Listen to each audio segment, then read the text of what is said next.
Yes, that is absolutely unforgivable from a filmmaking standpoint. It's almost unwatchable. It's funny how it's so much easier to point out tiny mistakes in the work of others than it is to actually go create your own thing, huh? Turn to the audience. Turn to myself. Hold on. Yeah.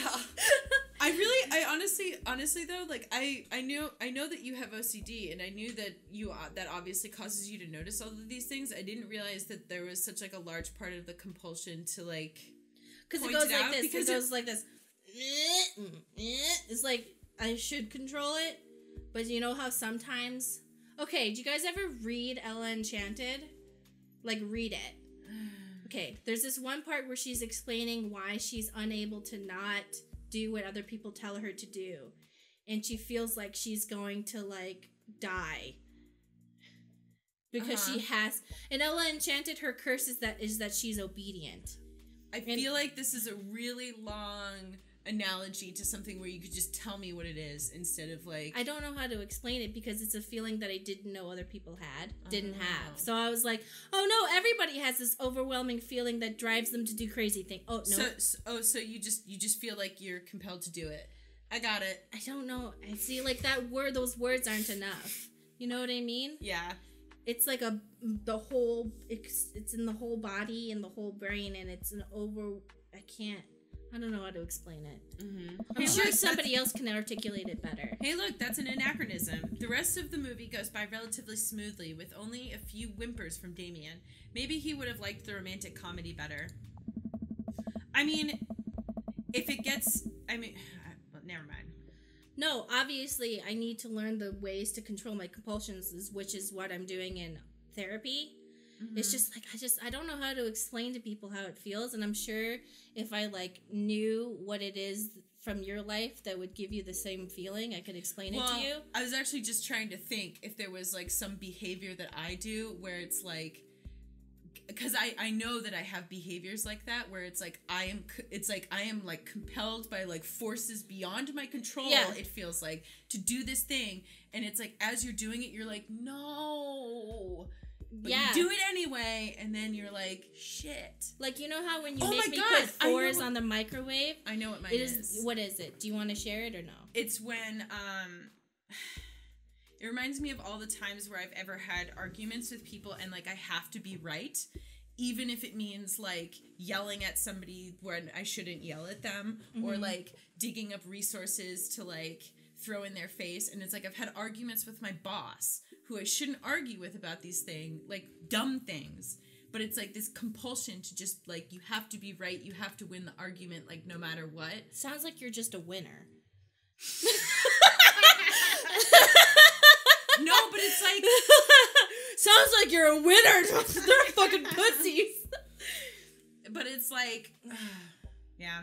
Well, anyways. Well, okay, so I watched this video from this woman that I couldn't finish watching, but it was like so amazing because she was so good at explaining it. Mm-hmm. When she was little, her brother pushed her into this metal pole, which made her body feel uneven. And this feeling was so uncontrollably bad because you need to make it even on both sides of your body that she kept running in. You're talking about somebody with OCD? Yeah. Okay. So she felt so unbelievably like unbalanced and bad that she needed to have the pain and discomfort and the damage on her other side.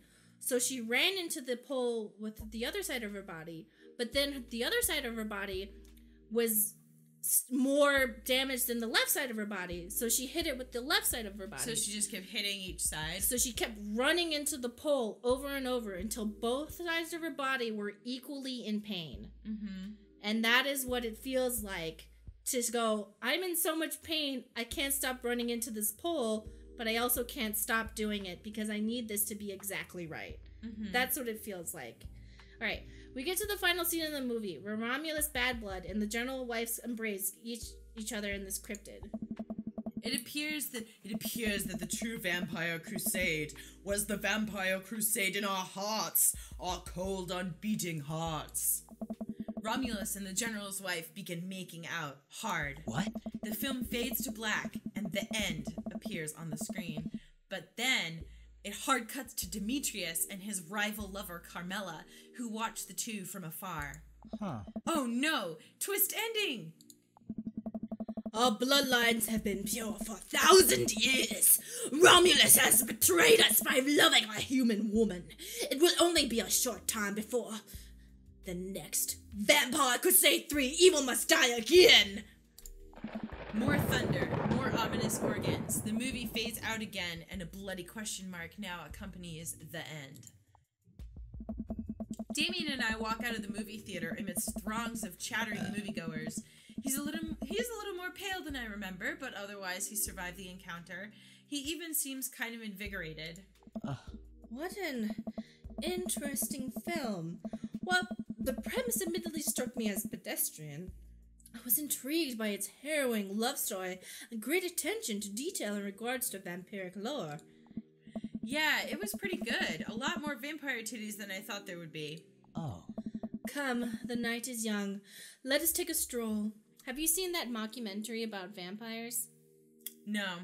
I forget what it's called. I'll try to, if you guys ask, I'll answer in the comments. But the vampires, it's basically a bunch of vampires in New Zealand, but they're like living in the modern world. You watch so many movies. And I don't understand where you get the time to watch all of these movies. I have them play in the background while I'm doing other things. So I'll, like, not be paying attention, look over. And they're walking past a group of werewolves, and one of them swears, and the other werewolf goes, "Hey, we're werewolves, not swearwolves." Ha ha. Dads. Yep. Damien is making a point of not telling me where he's taking me. Still, I'm enjoying the walk and the cool night air. Being alone here with Damien is a lot better than being in a crowded theater. Lovely night, isn't it? As lovely as the company, yes. He thinks I'm lovely! Damn, okay, here comes the smooth response.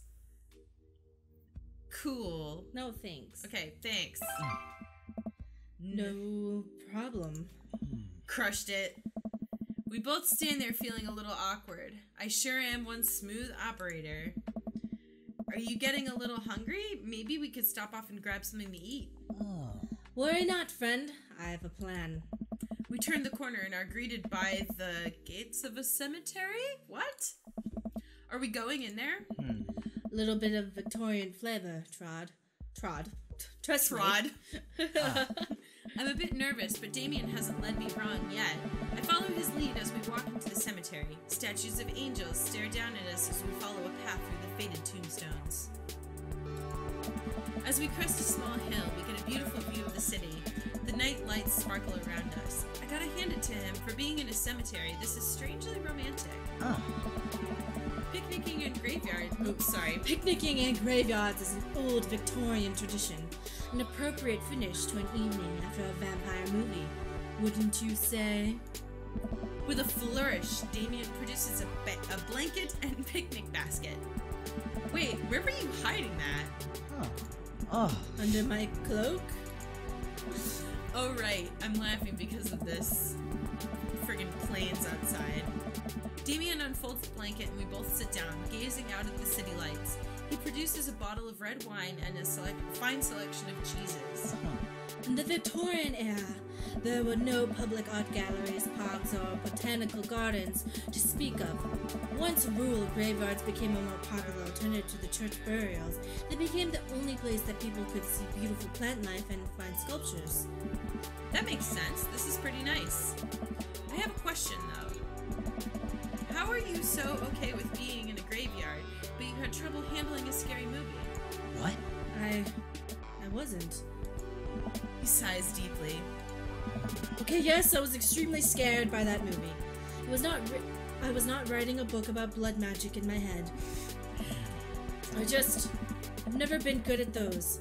I just feel as if because of how I look and act, people expect me to love horror films, so I must play the part. Truth be told, I don't know if I have the constitution for them at times. Damien, I'm so sorry. If I had known, I would have suggested another movie. It's quite alright. I actually did find myself enjoying this one. Thanks for your help. Graveyards, however, I think there's something rather beautiful about death. Cemeteries are traditionally built away from the cities, away from the realm of the living, and it keeps us rather separated from it. I'll point out, in our city, there's actually a lot of cemeteries in the middle of the city. In which we will be ghost hunting in. To acknowledge death and become comfortable with it, I think it gives us certain intimate knowledge of ourselves. To sit amongst generations of those who came before us, to be truly alive in the midst of so much death, brings me great comfort. Death helps me appreciate life, to savor every second. We sit and enjoy our food and wine. I don't feel scared anymore. Never thought I'd be comfortable sitting alone in a graveyard at night, but I actually feel very peaceful. Suddenly, it doesn't seem like we're alone. Off in the distance, I see a shadowy figure in the trees. What is that? I'm not sure. It noticed us. I'm paralyzed with fear as it begins lumbering slowly toward us, its shape taking a more animal form, more feral. I look to Damien for help, but he's just as afraid and transfixed as I am. I want to scream, but it's stuck in my throat. The creature is getting closer, moving faster. Woof. Oh. It's a dog. As it finally comes into the light, the friendliest, dumbest little Boston Terrier I've ever seen pulls its owner toward us. The dog trots over to Damien and sniffs at his hands. Damien looks ecstatic. He ruffles the dog's fur happily. What a beautiful dog. Hey. We both look up, not expecting to see... Thanks. Robert, what are you doing out here in this lovely evening? Hunting cryptids. What? What? I didn't know you had a dog. This isn't my dog. I found her wandering the streets, put a leash on her, and now we're walking around this graveyard together. Can't own another creature. You can't own a creature, just like you can't own the land. The land belongs to us all. Can't own me. Can't own a man. Can't own a dog. We just agreed to hang out. Hunting cryptids. Damien and I share a look. May I give her a treat? Sure. Wouldn't give her cheese, though. Not to worry. You don't have to wait. It's gonna be there no matter what. I guess I was holding out hope that if we didn't talk during them, you could edit it out. No. Damien reaches into the depths of his cloak and procures a small dog treat. What else is he keeping in there? The dog laps up the treat and crunches away, tail wagging furiously. Damien continues to smooth down her fur. Thanks. My absolute pleasure. Damien shakes the dog's paw. Lovely to meet you, my friend. May our paths cross again. Robert and his dog disappear into the darkness again. Damien stares after them. I didn't know you liked dogs. Victorians loved dogs. Actually, most Victorian women of high fashion would always be accompanied by a small dog, such as a terrier or a Maltese. I think big dogs are nice too. Yeah, man, dogs are cool. I do believe we've had enough excitement for one night. What say we make our way home?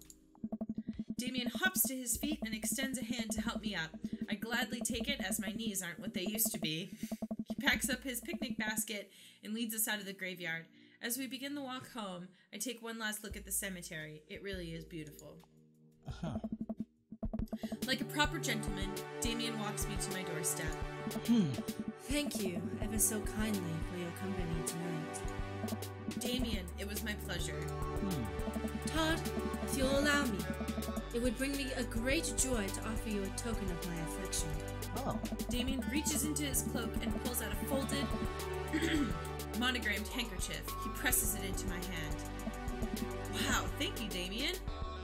Hold on. I will use it to dry my tears for those I've lost. A noble purpose. Damien shuffles his feet. I just want to say that it's rare to find someone like you. Someone who's open to my eccentricities. It's nice to feel so appreciated. Accepted. Accepted. Where did I get that? It's nice to feel so accepted. Thank you. Damien gives my hand a quick squeeze. Damien blushes and hastily retracts his hand. I must take my leave. Good night. Before I can say anything else, he's gone. Huh. I unlock the door and step inside. Huh? Like a whirlwind, Amanda runs from the window and plops down onto the couch, trying to look nonchalant. Huh. Hey, Dad, what's up? Were you watching me from the window? No, I was just, Okay, yes, but how was the movie? Lots of vampire titties. Told you. But, as it turns out, Damien is scared. Wait, Amanda doesn't need to know that. I'll keep it between me and Damien. Scary cool. Yep, he's so cool it's scary. Nice save, Todd. Did you know that graveyards used to be a place to throw parties? Huh? I think I'm misremembering that. Wow, that's pretty punk. Also, we saw a dog. Definitely thought it was a werewolf for a minute, though. Yeah. How can you be so sure it wasn't a werewolf? How can you be so sure I'm not a werewolf? And how can I be so sure you're not a werewolf? Amanda's eyes narrow. I don't trust you. Nor I you. We make intense, wary eye contact for a second. Anyway, I'm calling it for the night. Don't stay up too late, will ya? I'll try not to howl at the moon past midnight. Whistle while you work. Do-do-do-do-do-do. This is my whistle. Uh-oh.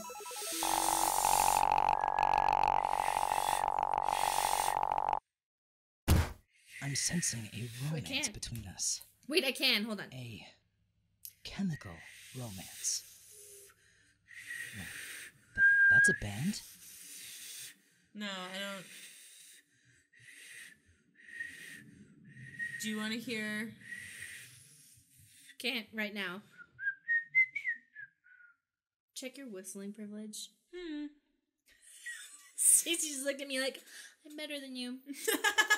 Because Look, I have to take it where I can get it, okay? Stacey, don't joke like that. You're good at amazing things. Aww. You're good at a million things. You know, so... You don't need to take it where you can get it, but I fully welcome you to do so. Okay. I just sometimes feel like you're really smart at like all the video game stuff and like remembering things and like pointing things out and like literary tropes and all that stuff. And yeah. But you're really good at learning languages. Like, I cannot do it.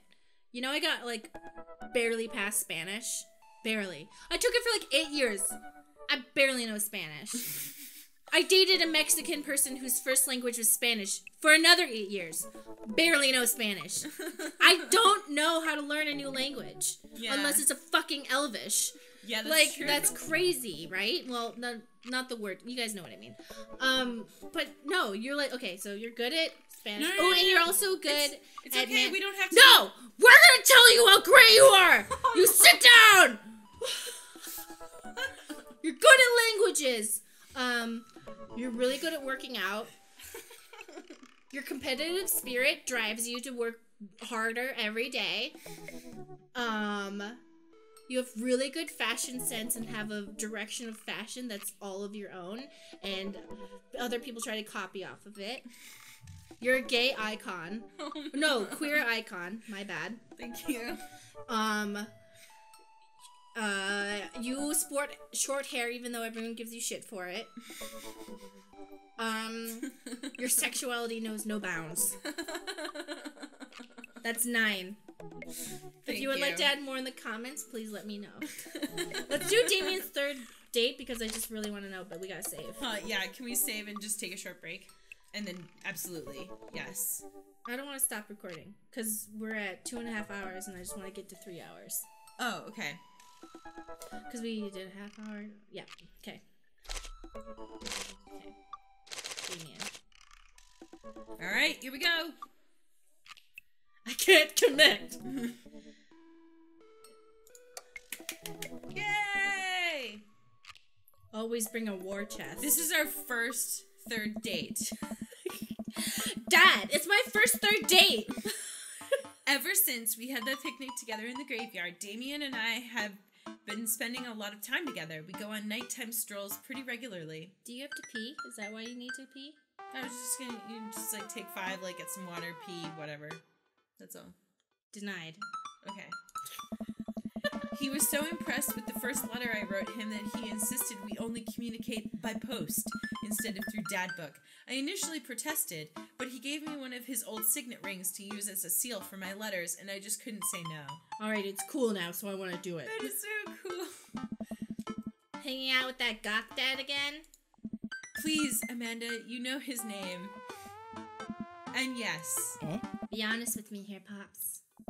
Is he actually a vampire? I remember you inviting him out into our house. I remember you inviting him into our household that one time, and I've seen The Lost Boys, and I honestly would have preferred to see if he could have walked through the threshold of our home under his own power.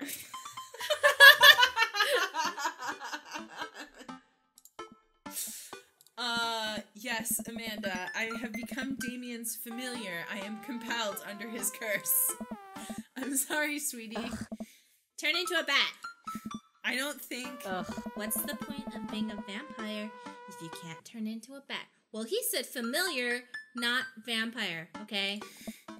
Well, okay, I'm off. Are you taking the car, or are you flying off into the night on that leathery wings of a bat? One of those. While I'm out, can you throw away the garlic bread that's in the freezer so I don't die? That would be great. And keeping it in there is insurance.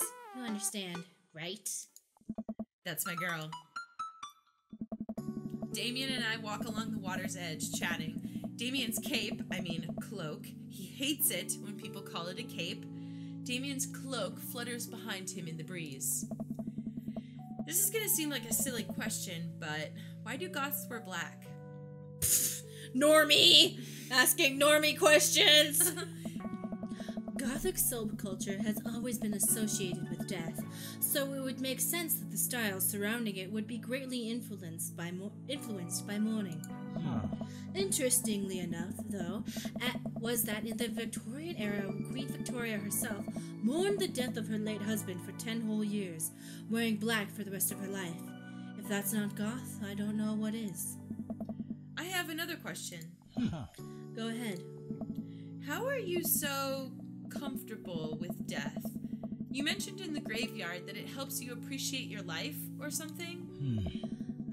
I've experienced several losses over the course of my life, and I truly believe the only manageable way to cope with it is to accept that death is simply a part of living. It's a single, universal truth for every human who has ever lived. I'm going to die. You are going to die. Life carries on without us. Doesn't that make you feel scared? Not at all. Without the advances of modern science, death was everywhere in Victorian era, and yet, funerals were major social functions.